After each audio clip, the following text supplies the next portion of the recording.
O forse si è già pentito. No, certo. Ti prego, scusami. One of these convinced him to become a director before he'd even finished watching it. One he's called the greatest film ever made about filmmaking itself. And one made him completely rethink what cinema was capable of achieving with nothing but a camera and the human face. Number 11, The Red Shoes, 1948.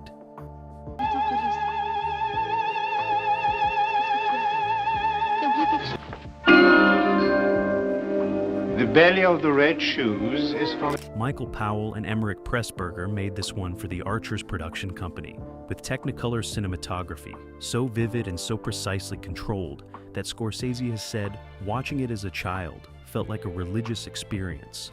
He was 8 years old when he first saw it. The effect was immediate and permanent. The Red Shoes is about a young ballerina torn between her art and her personal life. Between the demands of a tyrannical impresario and the love of a composer, and Powell and Pressburger used that conflict as the framework for one of the most visually intoxicating films ever made about the cost of artistic devotion. Moira Shearer plays Victoria Page, the dancer at the center of the film. Anton Walbrook plays Boris Lermontov, the ballet impresario who demands total commitment from his company. Marius Goring plays Julian Craster, the composer who falls in love with Victoria and offers her the possibility of a life outside the ballet. The conflict between these three drives the narrative, but the film's centerpiece is the 17-minute ballet sequence depicting the Hans Christian Andersen fairy tale of the red shoes that cannot stop dancing. And that sequence is where Powell and Pressburger demonstrate what cinema can achieve when freed from the constraints of theatrical realism. The ballet sequence moves between stage performance and fantasy with a fluidity that dissolves the boundary between the two. The sets become expressionistic dreamscapes. The editing operates according to musical rhythm rather than spatial continuity. The Technicolor becomes a structural element rather than decorative enhancement. Scorsese has talked repeatedly about this sequence as a formative influence on his understanding of how to use color, how to edit to music, and how to construct sequences that operate according to their own internal logic rather than external realism. The film was not a significant commercial success on initial release. British critics were uncertain about it. American audiences found it strange, but it built a devoted following through repertory screenings and eventually came to be recognized as one of the finest British films ever made. The restoration work done in 2009, which Scorsese championed and helped fundraise for, brought the Technicolor back to something approaching its original intensity and introduced the film to a new generation. Scorsese has said that the Red Shoes taught him that movies could be about obsession, that they could depict the interior life of artists, and that they could use pure cinematic technique to express things that dialogue and conventional narrative could never articulate. Those lessons are visible throughout his entire career. The extended musical sequences in New York, the boxing footage in Raging Bull, the extended Copacabana shot in Goodfellas. All of them draw directly from what Powell and Pressburger demonstrated was possible. He has called it essential viewing for anyone who wants to understand what cinema is capable of achieving when ambition meets craft. Number 10, 8½, 1963.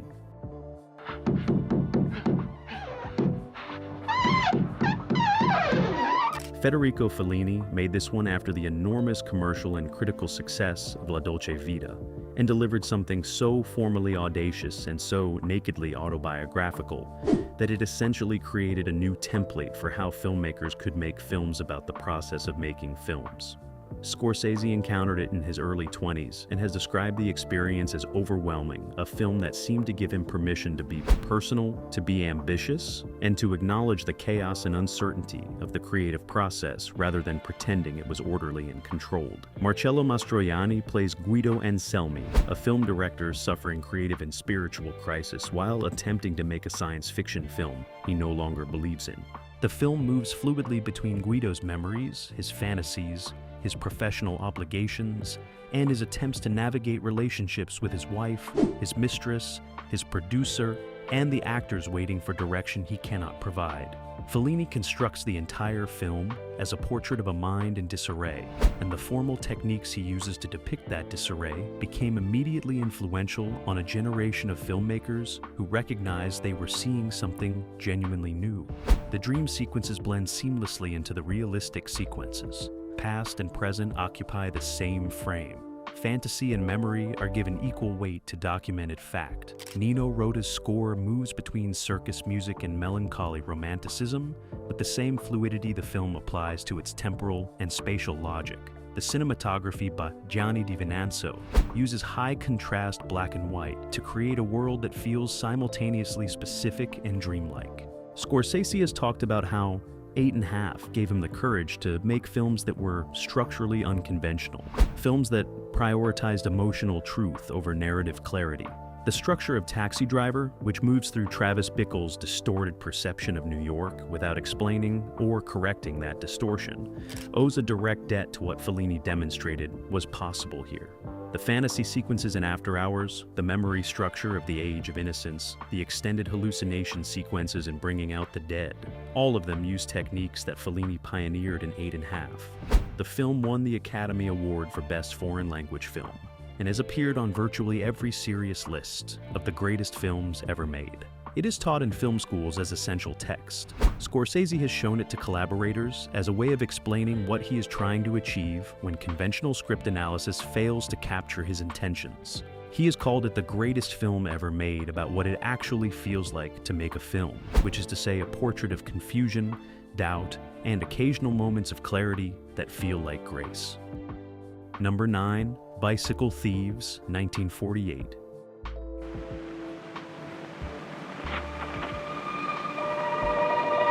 Vittorio De Sica made this one in Rome using non-professional actors and real locations and virtually no budget, and created one of the foundational texts of Italian neo-realism, and one of the films Scorsese returns to most frequently when discussing the relationship between cinema and humanism. The premise is devastatingly simple. A poor man in post-war Rome finally gets a job putting up movie posters, which requires a bicycle. His bicycle is stolen. He spends the film searching for it with his young son. That is the entire plot.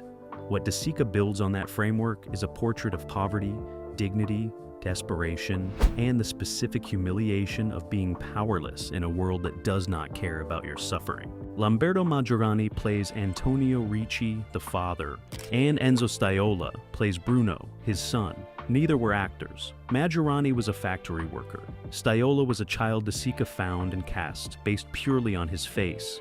The performances they give are extraordinary in their naturalism and their emotional transparency.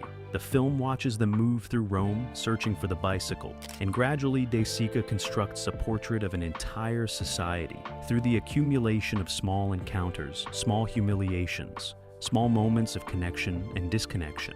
The ending, in which Antonio attempts to steal a bicycle himself and is caught and humiliated in front of his son, is one of the most emotionally precise conclusions in the history of cinema. De Sica holds on Bruno's face, watching his father's shame, and the image contains everything the film has been building toward. The recognition that poverty strips dignity, and that desperation makes even good people capable of the things they condemn in others. Scorsese has talked about Bicycle Thieves as a film that taught him the camera could simply observe human behavior without editorializing, that performance could come from people who had never performed before, if the director created the right environment, and that the most powerful cinema often came from the simplest premises executed with absolute clarity of vision. The influence is visible throughout his work. The extended sequences in Mean Streets that simply watch characters interact without driving plot forward. The casting of non-actors in significant roles throughout his career, the attention to environmental detail, and the texture of specific neighborhoods. All of it draws from the neo-realist tradition that De Sica helped establish. The film won the Academy Award for Best Foreign Language Film before that category officially existed. It appears on every serious greatest films list. Scorsese has championed it repeatedly and worked to preserve and restore it. He has called it essential viewing for understanding what cinema can accomplish when stripped of everything except the camera, the actors, and the story. Number 8, Tokyo Story, 1953.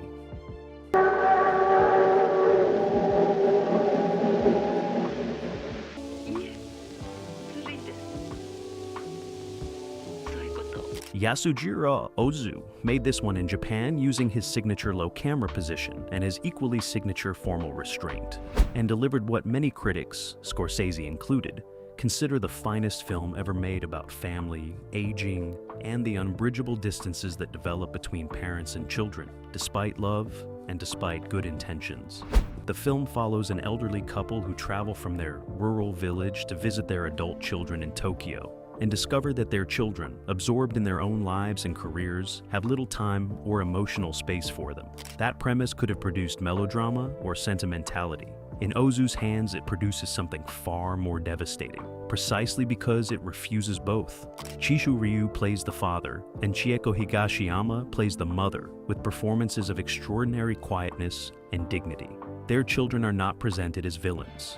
They are presented as people living ordinary lives under ordinary pressures, who cannot quite make room for obligations that feel increasingly burdensome.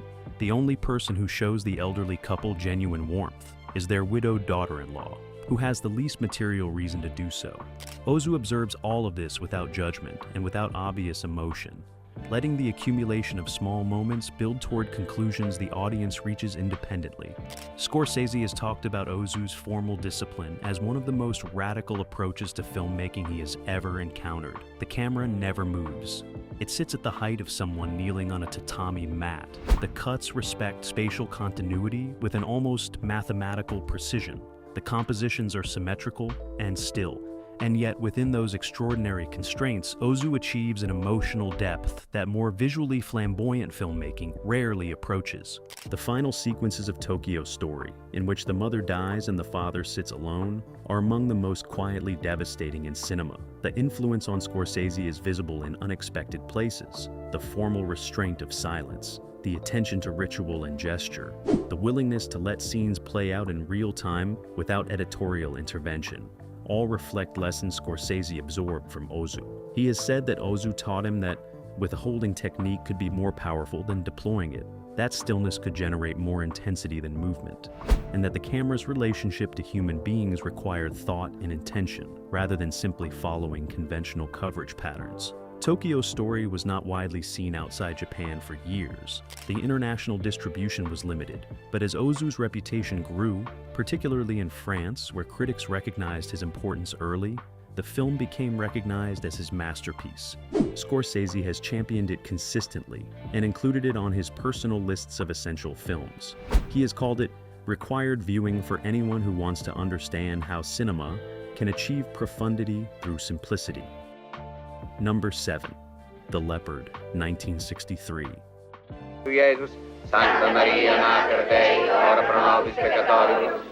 O forse si è già pentito. No, certo. Ti prego, scusami. Luchino Visconti made this one for 20th Century Fox with a budget large enough to achieve genuine epic scale, and delivered what Scorsese has called the most beautiful historical film ever made. A 3-hour portrait of Sicilian aristocracy during the Italian Risorgimento, shot with such compositional intelligence and such attention to period detail that watching it feels like time travel. Burt Lancaster plays Don Fabrizio, the Prince of Salina, an aging aristocrat who understands that his class and his world are ending, and who navigates the political upheaval of Italian unification with a combination of pragmatism and melancholy. The film is based on Giuseppe Tomasi di Lampedusa's novel, and Visconti, himself an aristocrat, brings an insider's understanding to the material. The depiction of aristocratic life is not romanticized and not satirized. It is observed with the clarity of someone who knows that world intimately and understands both its beauty and its fundamental unsustainability. The 40-minute ballroom sequence that closes the film is one of the supreme achievements of mise-en-scène in the history of cinema, a sustained observation of an entire social order performing its rituals, while understanding those rituals no longer mean what they once did.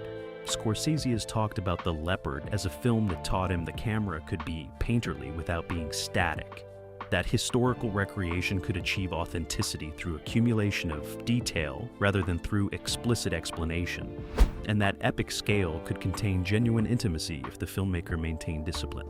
The influence is visible in The Age of Innocence, which uses similar techniques to depict another declining aristocratic world, and in Gangs of New York, which attempts similar epic historical recreation. The film won the Palme d'Or at Cannes. Fox released a drastically cut English-language version in the United States that removed 40 minutes and dubbed the Italian dialogue. That version was a commercial failure, and the critical reception was mixed. The full Italian version was not widely available in the United States for decades. When it was finally restored and released complete, the critical consensus reversed entirely.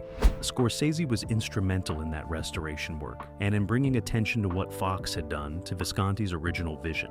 He has called it essential viewing, and one of the finest achievements in world cinema. Number 6, The Searchers, 1956.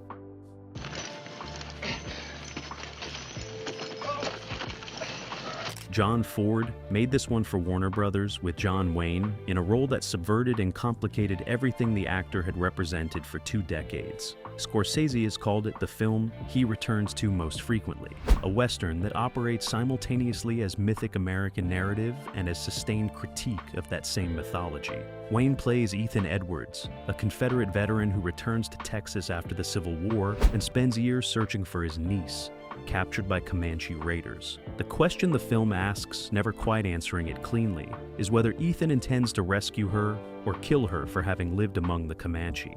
Ford shoots Monument Valley with the compositional grandeur he had perfected over decades, but the moral landscape underneath that visual beauty is considerably darker than anything his previous westerns had attempted. Ethan is racist, violent, and driven by hatreds he can barely articulate. Wayne plays him without sentimentality or redemption, and the performance is among his finest. The ending, in which Ethan finds his niece and chooses rescue over murder, and then walks away from the family he has returned her to, unable to enter the domestic space himself, is one of the most ambiguous conclusions American cinema produced in the 1950s. Scorsese has talked about The Searchers as a film that taught him heroes could be profoundly flawed, that visual beauty and moral darkness could coexist in the same frame, and that the American mythology required constant interrogation rather than simple celebration. The influence is visible throughout his work. Travis Bickle in Taxi Driver is a direct descendant of Ethan Edwards, a man whose capacity for violence operates outside conventional moral frameworks. Jake LaMotta in Raging Bull shares Ethan's inability to exist comfortably in domestic space. The film was not particularly well reviewed on release, and critics found it slow and Wayne's performance too dark. But its reputation grew steadily, and it is now considered Ford's masterpiece and one of the greatest American films ever made. Scorsese has championed it consistently and studied it repeatedly. He has called it essential. Number 5, Citizen Kane, 1941.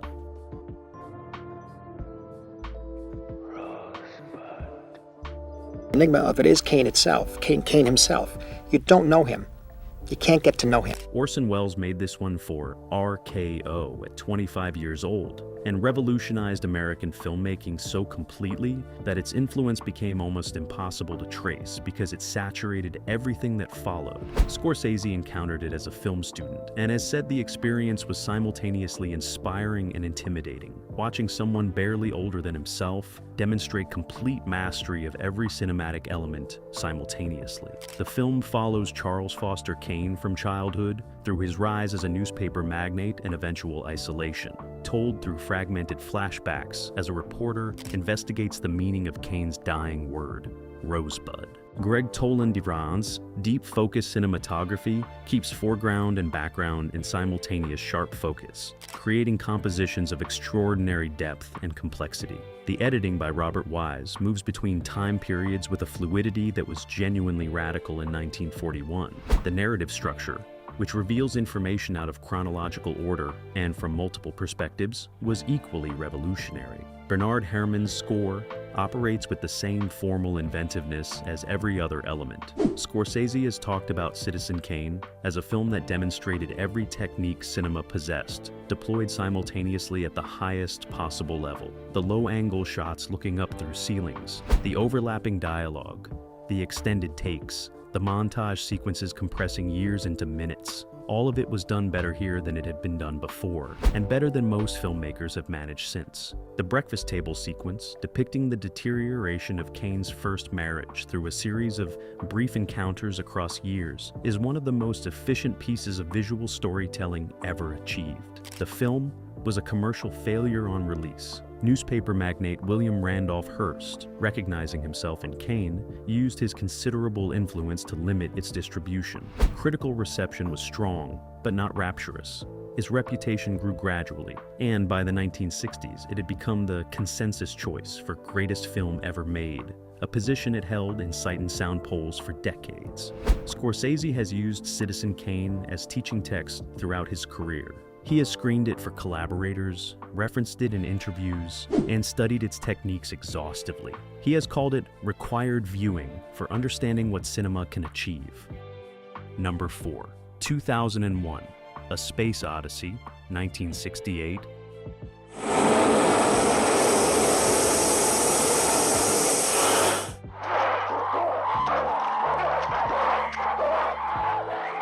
Stanley Kubrick made this one for Metro-Goldwyn-Mayer with a budget of $10.5 million and 4 years of meticulous production, and delivered something so formally radical that initial critical reception ranged from bewildered to hostile. Audiences walked out.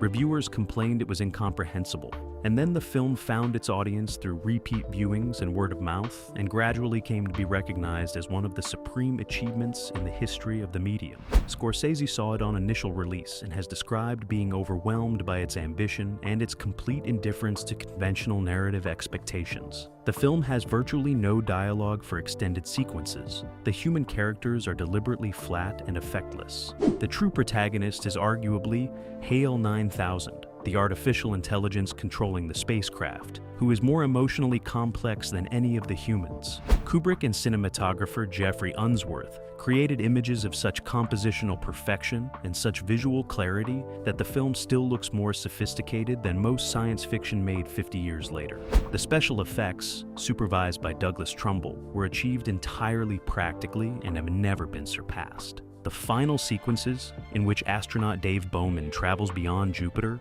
and encounters something genuinely alien, abandon conventional narrative entirely and operate purely through visual and auditory experience. Kubrick offers no explanation. The images speak or they do not. That refusal to explain, to provide comfortable interpretation, was genuinely radical in 1968 mainstream studio filmmaking. Scorsese has talked about 2001 as a film that taught him cinema could be genuinely experimental while maintaining popular accessibility, that audiences were capable of considerably more sophistication than studios gave them credit for, and that pure visual storytelling could achieve things dialogue never could. The influence appears in unexpected places throughout his work.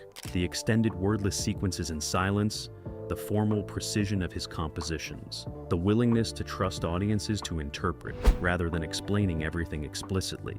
The film initially lost money, but found enormous success in re-release, and became one of MGM's most profitable films. It has influenced every serious science fiction film made since. Scorsese has called it essential, and screened it regularly for students and collaborators. As number 3, Vertigo, 1958.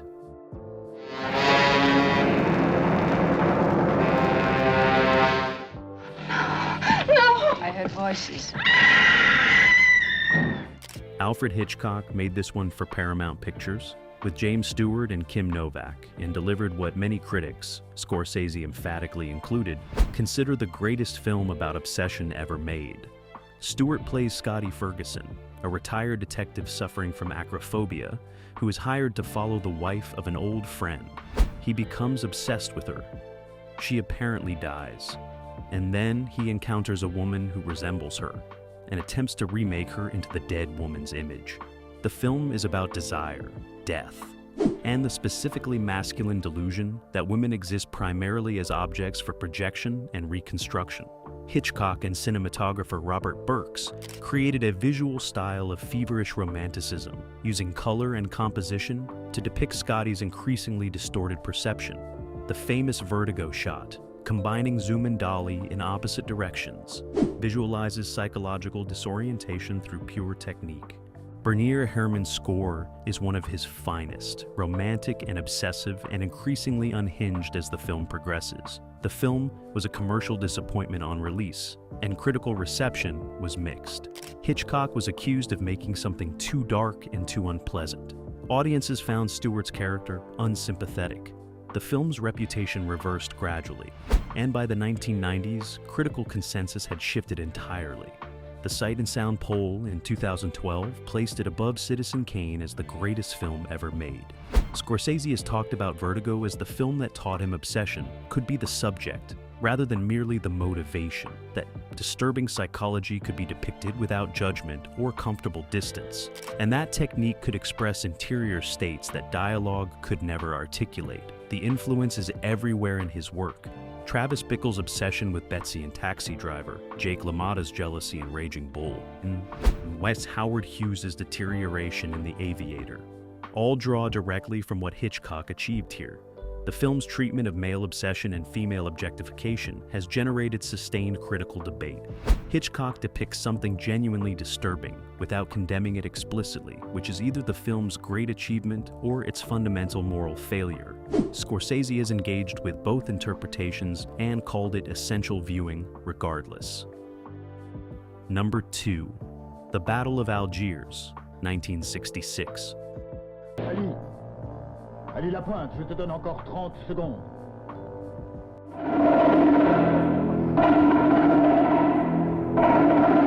Ilo Pontecorvo made this one in Algeria with a tiny budget, non-professional actors, and a commitment to documentary realism so complete that the film was widely believed to contain actual newsreel footage.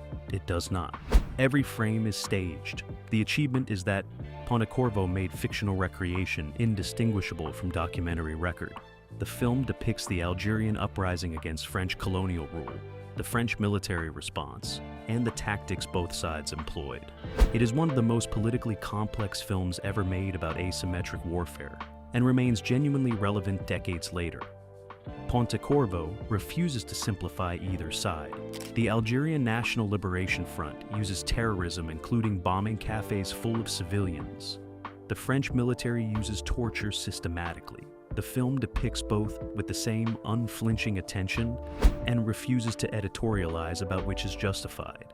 That moral complexity generated controversy immediately and has continued to generate it ever since.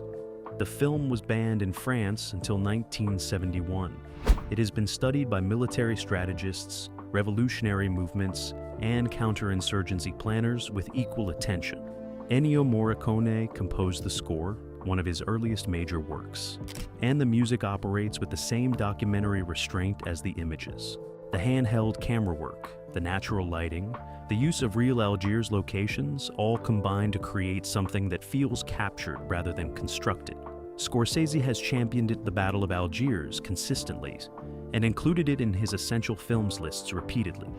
He has talked about its influence on his understanding of how to depict violence, how to construct action sequences that feel real rather than choreographed, and how to maintain moral complexity without collapsing into relativism.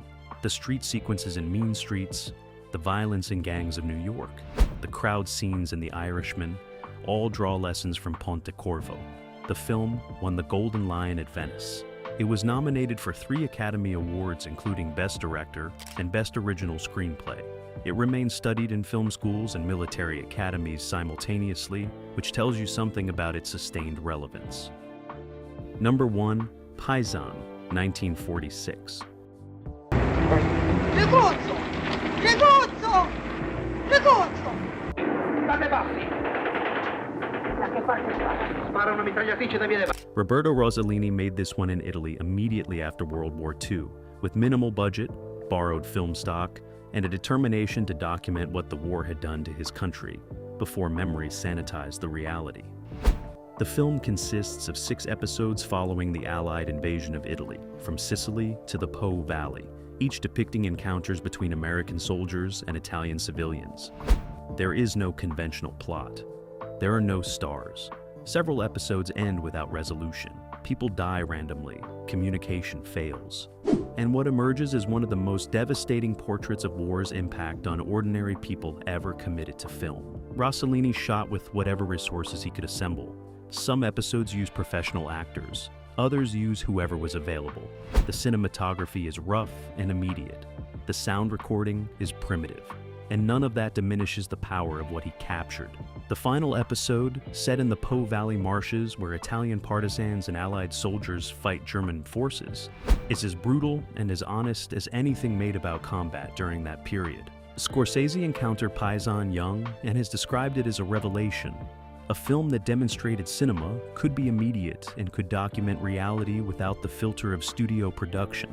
The influence of Italian neorealism on his entire career stems directly from this film and from Rossellini's example. The location shooting in mean streets, the use of non-actors throughout his work, the attention to environmental texture and authenticity, all reflect lessons learned from Rossellini. The film was a critical success in Europe and won numerous awards. American reception was more limited because distributors struggled to market something so formally unconventional. Its influence on subsequent filmmaking was enormous and immediate. The French New Wave directors studied it obsessively. Every serious filmmaker who came after had to reckon with what Rossellini demonstrated was possible. Scorsese has worked tirelessly to preserve and restore Rossellini's films. He has called Paisan essential viewing, and has screened it for collaborators throughout his career.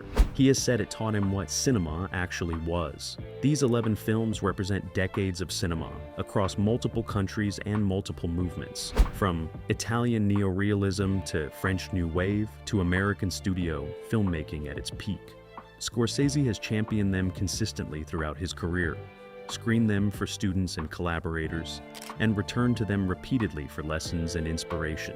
They are not the only films he considers essential. His lists change depending on context and audience, but these 11 appear with remarkable consistency whenever he discusses what shaped him as a filmmaker and what he believes anyone serious about cinema needs to see. They are not easy films in the sense of providing comfortable entertainment. Several are formally challenging. Several are emotionally devastating.